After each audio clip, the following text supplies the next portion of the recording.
গরম গরম cheese egg noodles কীভাবে বাড়িতেই বানানো যায় আসুন আজ সেটাই দেখি। এটা বানানোর জন্য আমরা পরিমাণ মতো নুডলস নিয়ে নিয়েছি এবং সেটাকে নুন গরম জলে ভালো করে বয়েল করে জল ঝরিয়ে নেব।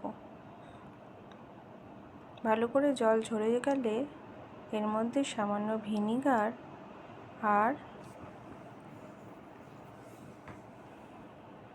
সয়া সস অ্যাড করব। এবার ভালো মতো এটাকে মাখিয়ে আমরা রেখে দেব।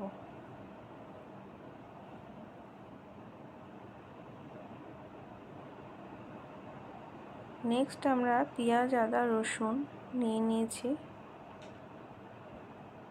পরিমাণ মতো আদা, একটা পেঁয়াজ আর পরিমাণ মতো রসুন নিয়ে নিয়েছি।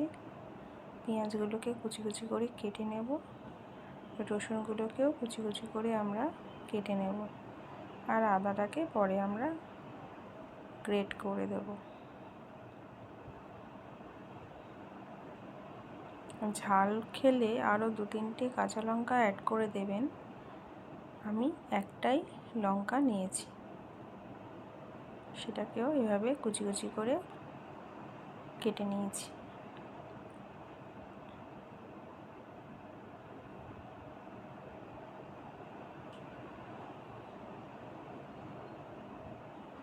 এরপর কড়াইয়ের মধ্যে সামান্য তেল দিয়ে আমরা ডিমের ভুর্জি বানিয়ে নেব।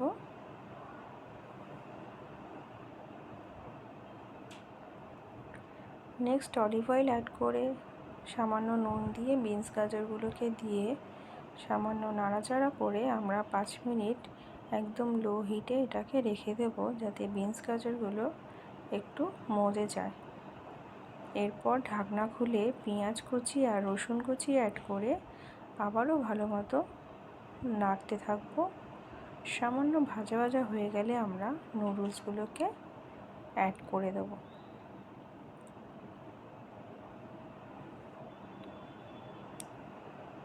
ভালোভাবে এটাকে ফ্রাই করতে হবে এবং হিট বাড়িয়ে দিতে হবে।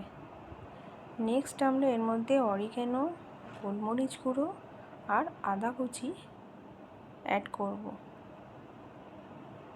ডিমটাকে অ্যাড করে ভালো মতো নাড়াচাড়া করে লাস্টে নামানোর আগে আমি মোজারেলা চিজ এই নুডলসটার ওপর ভালোভাবে গ্রেট করে দিয়েছি।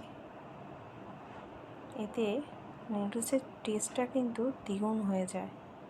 এভাবে বাড়িতে বানিয়ে দেখবেন, খেতে কিন্তু ভীষণই ভালো লাগে। ভিডিওটা ভালো লাগলে লাইক শেয়ার করে দেবেন এবং আমার চ্যানেলটিকে সাবস্ক্রাইব করে দেবেন।